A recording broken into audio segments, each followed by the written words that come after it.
Hello, hello. Happy Monday again. Well, I'll be uploading this tonight, Sunday night, the 19th.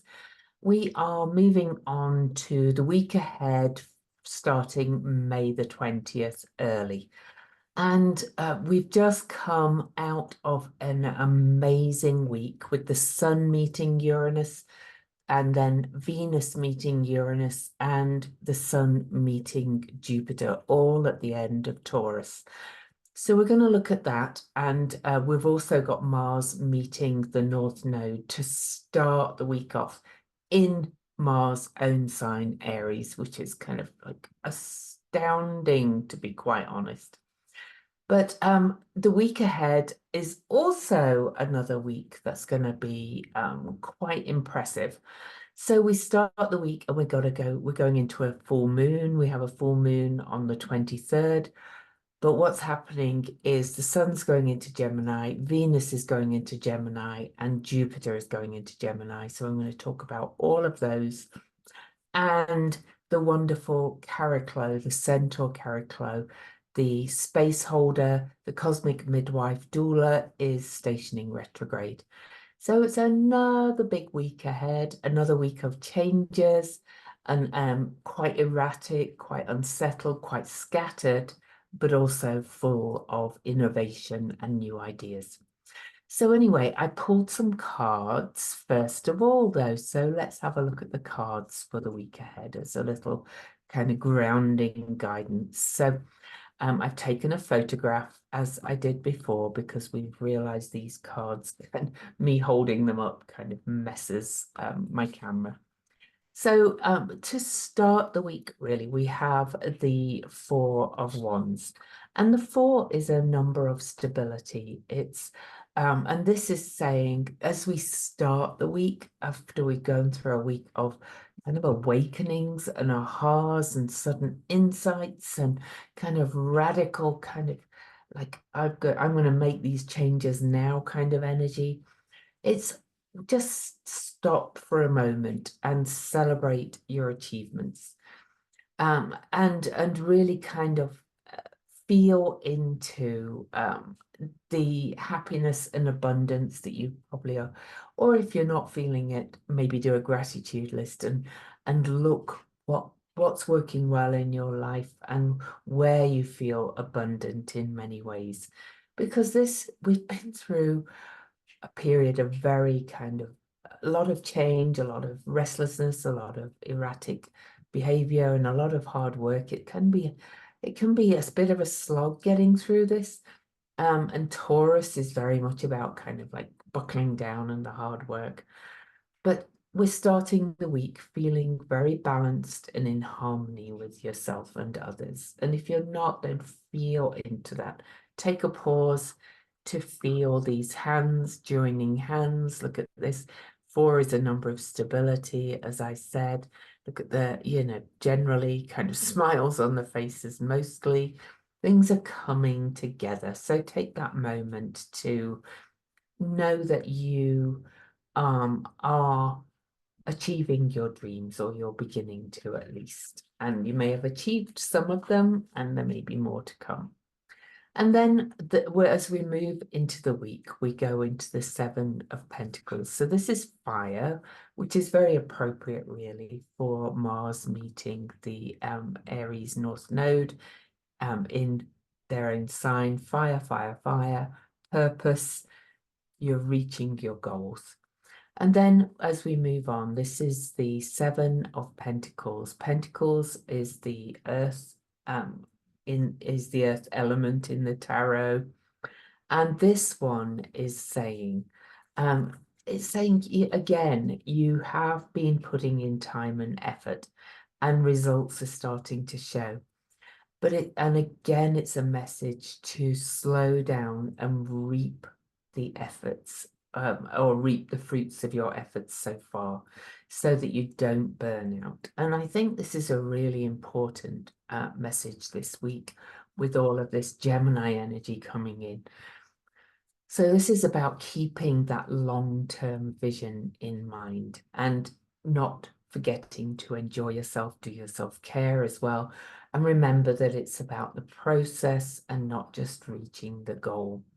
The affirmation for this one is I enjoy seeing the things I've been manifesting come to fruition, while also continuing to focus on future successes. And again, I think that's an important message because Gemini tends to like have us going off into shiny object syndrome and things. So this is why I've been writing on my Substack and talking here about getting that vision and moving towards it whilst being open to new opportunities coming. And then the last card for the week is actually the Justice card. And this one is kind of saying there might be some second guessing.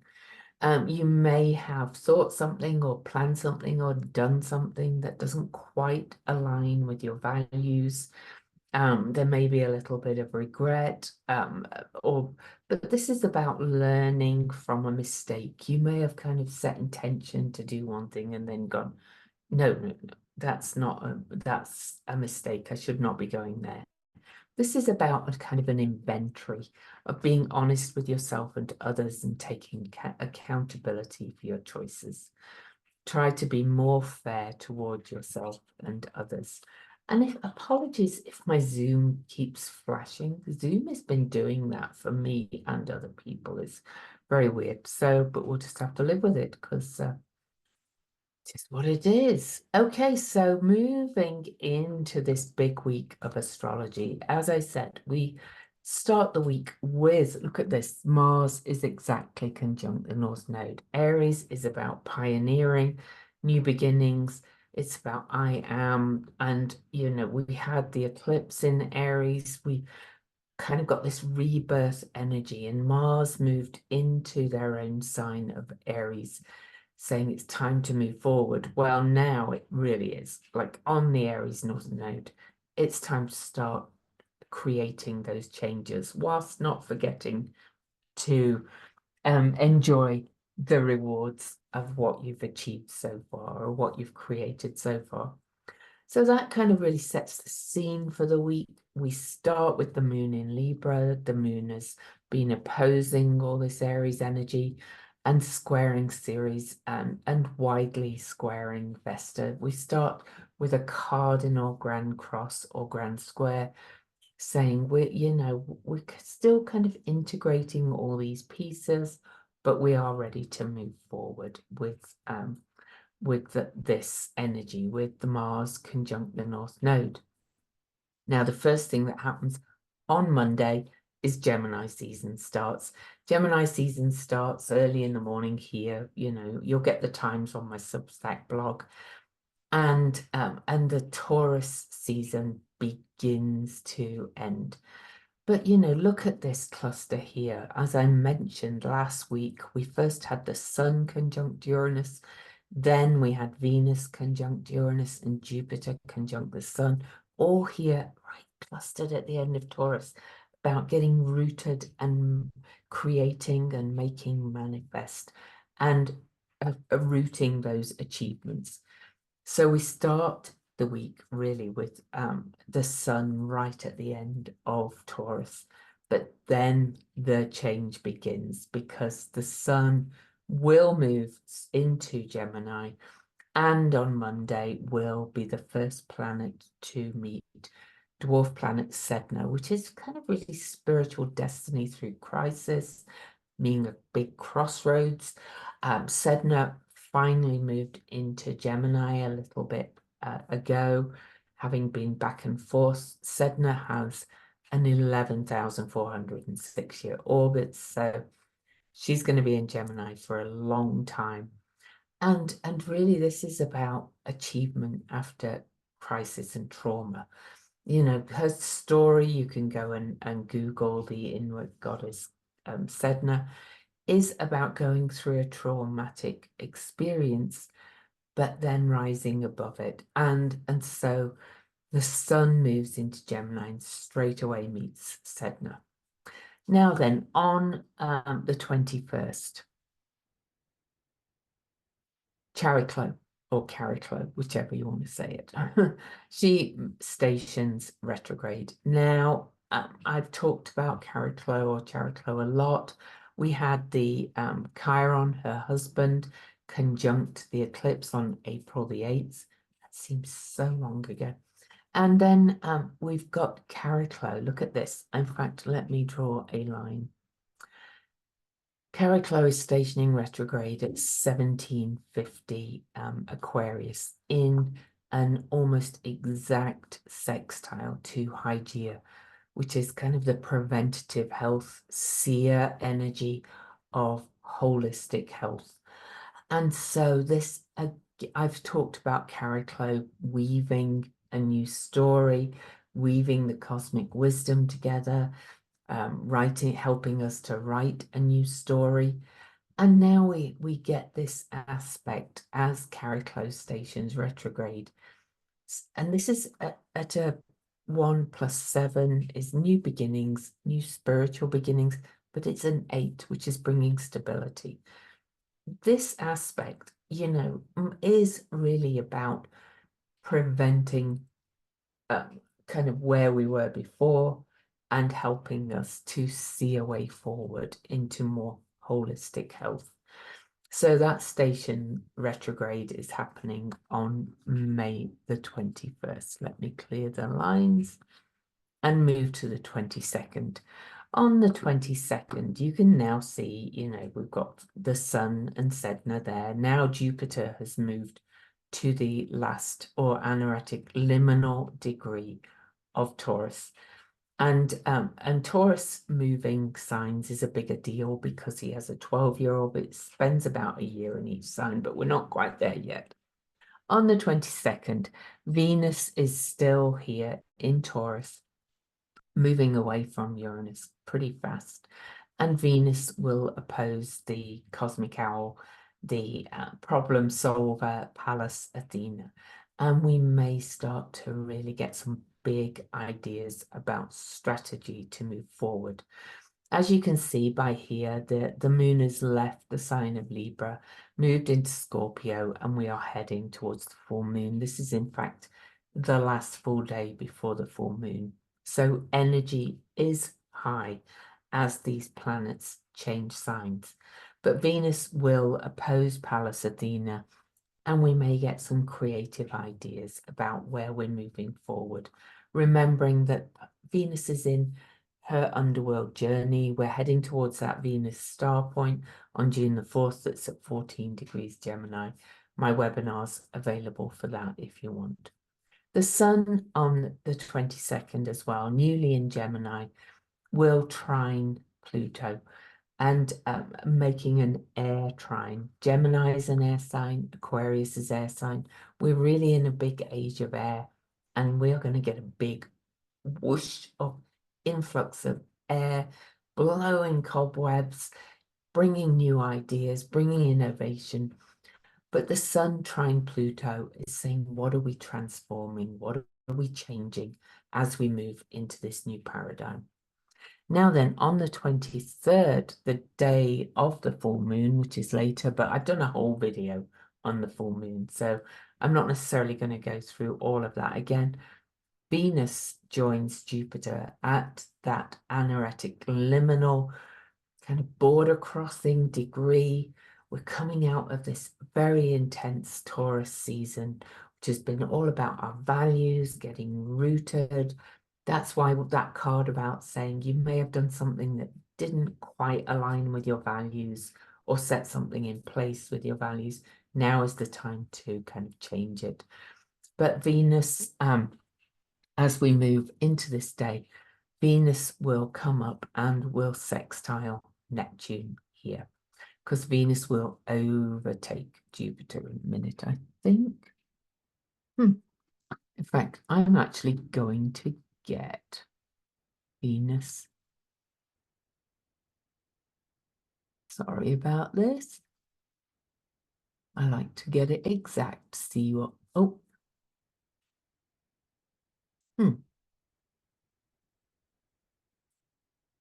Sorry about this.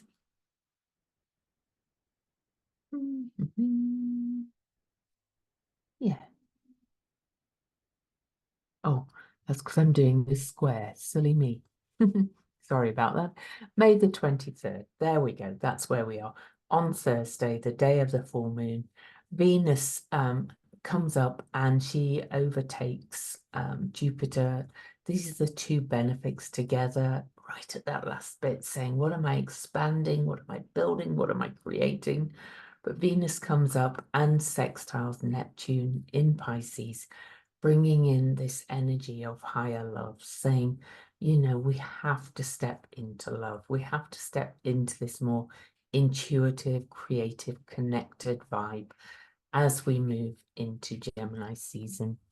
And then Venus will almost immediately join the Sun in the sign of Gemini, and Mars over here. Remember, we started the week with Mars conjunct the North Node. Mars is catching up to Hygeia and will actually aspect Chariklo while still at her station point. So Mars is driving this forward, saying, yes, we are kind of reborn. We can write this new story of the self, of our life, what we desire, what we want to create, and we can now take action on it to prevent kind of going back to where we do not want to return to. There's no going back. And then Venus will conjoin Sedna. Again, I've talked about that, rising above this, trauma of this change. What a time we've been through, But now it's time to change your perceptions, change your ideas, and start to write that new story, as I said. So I think that's all the things on the full moon. We can see here that the moon has moved into Sagittarius and will oppose the sun for the full moon, conjunct asteroid Lilith, talk to the hand, aspecting Pluto. This full moon's pretty transformative, but I think it's transformative in the way of changing ideas and changing truth. This happens to be, well, the actual moon on the full moon is on Joe Biden's ascendant. So I think he's going to start speaking more forcefully. I kind of feel I think he's been waiting to be more forceful till he was sure that message was going to land. He's kind of got a bit cunning fox. And anyway, you may not like him, so no opinions on that, please. I'm not inviting those. That's just kind of how I see this going. So let's move on. The 24th, as that we're still under that full moon energy, really does not have many major aspects. But you can see that Jupiter had sextiled Neptune, so we've still got that expansive, intuitive, faith, trust, belief vibe that, yes, change is coming, but I trust that it's going to be okay. And then on to May the 25th, which is a pretty big day. Venus will come up and trine Pluto. Pluto's now moved back to that 1 degree mark. Again, transforming our perceptions, our ideas. Venus is moving towards that cazimi or conjunction or star point that's on June the 4th with the sun. This is, the ideas that are going to emerge from this are going to be very paradigm shifting for all of us, collectively, and for you. We are changing how we see things and how we see the world. It's quite magical. And then on the May the 25th as well, Mars actually meets up with that preventative holistic health asteroid Hygeia to create something better than came before. And then on the 25th, the big shift that we've been waiting for. Jupiter will move into Gemini. And in fact, let me get that exact. There you go, 7:14 p.m. Look at this energy now in Gemini. This is a huge influx of Gemini energy. You may feel a little bit like squirrel, like, because there's so much at first till we settle into it. But Jupiter's going to be in Gemini until June the 9th, 2025. Jupiter will leave the sign of Gemini just before Uranus moves in for the first time. Uranus will bob back and forth. Uranus will move into Gemini in July of 2025.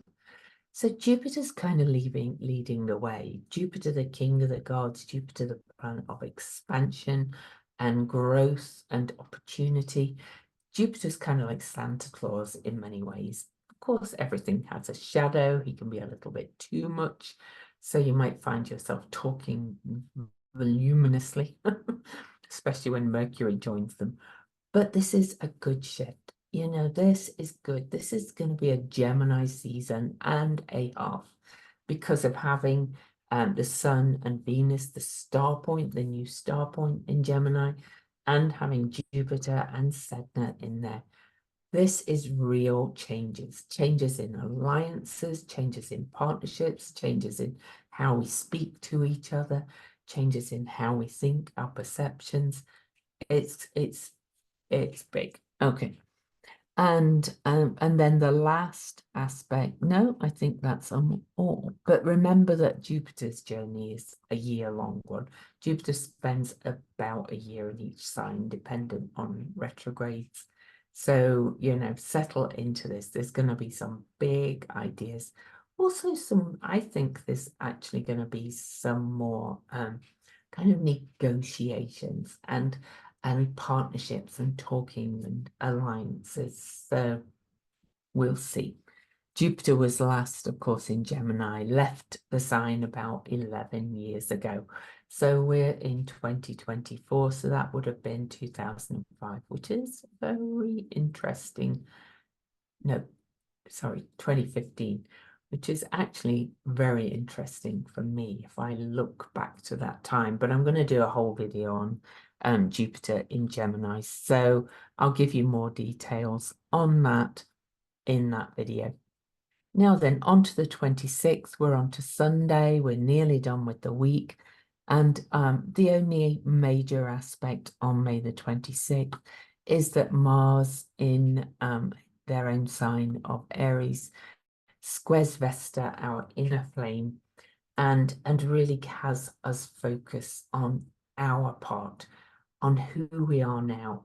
I've said that we're reborn, we kind of rediscovered our core selves, and now it's time to focus inwards and say, I've got to keep this up, keep this self-care up, keep this looking after myself first, and then I can help others more. May the 27th is Monday, and on May the 27th, Jupiter meets Sedna, and we'll feel this new paradigm coming in. I've felt it already, but I really think things are shifting.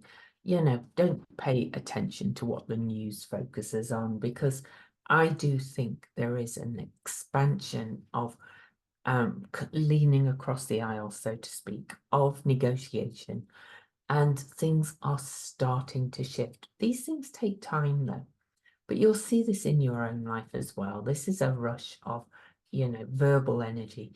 Those of you like me who are writers might be like a rush of words coming out, especially, as I said, when Mercury joins.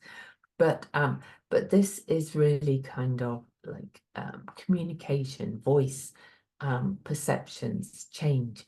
And curiosity, learning, listening as well. Gemini is listening. Huge time for that Gemini energy. The last aspect really on May the 27th is Mercury. In fact, we're a bit past it already, but Mercury will square Chariklo. Let me get that for you. And remember, Mercury just turned, Chariklo or Chariklo just turned retrograde. And she's moved 1 minute. And I keep saying she's helping us to weave or write a new story. Mercury will square, and Mercury is our words and our voice. What you're intending is actually starting to be written, and this is happening collectively as well. So that's actually happening Monday afternoon, but who knows what time I'll get to next week's forecast. So I am going to tell you about that one first. But really, when I just look at this. Okay, quick sneak peek. Look at this. We have this amazing kite formation forming at the start of next week with Black Moon Lilith here, who bobs back and forth very fast. But this is, again, new ideas, but it's moving towards talk to the hand asteroid Lilith, speaking her truth. Quick word about that, all this going on about bear versus man and the that kicker from the Chiefs and his speech saying women, you've been lied to and things. As the patriarchy tries to hold on to their things, she's going, no, I'm going to speak my truth now. And this is not about women and men particularly. This is about the hierarchies and the structures we live under. She will be speaking for all the marginalized people, not just women. This is the divine feminine that's in all of us. So that's a nice start to next week. April was the most challenging month of this year. We're now moving into some very profound times, but things are changing and moving really fast. So it's do your self-care, get your feet rooted on the ground, keep your routines, and just start creating. So don't forget to subscribe to my channel, give me a thumbs up, leave me a comment, share the video if you like it.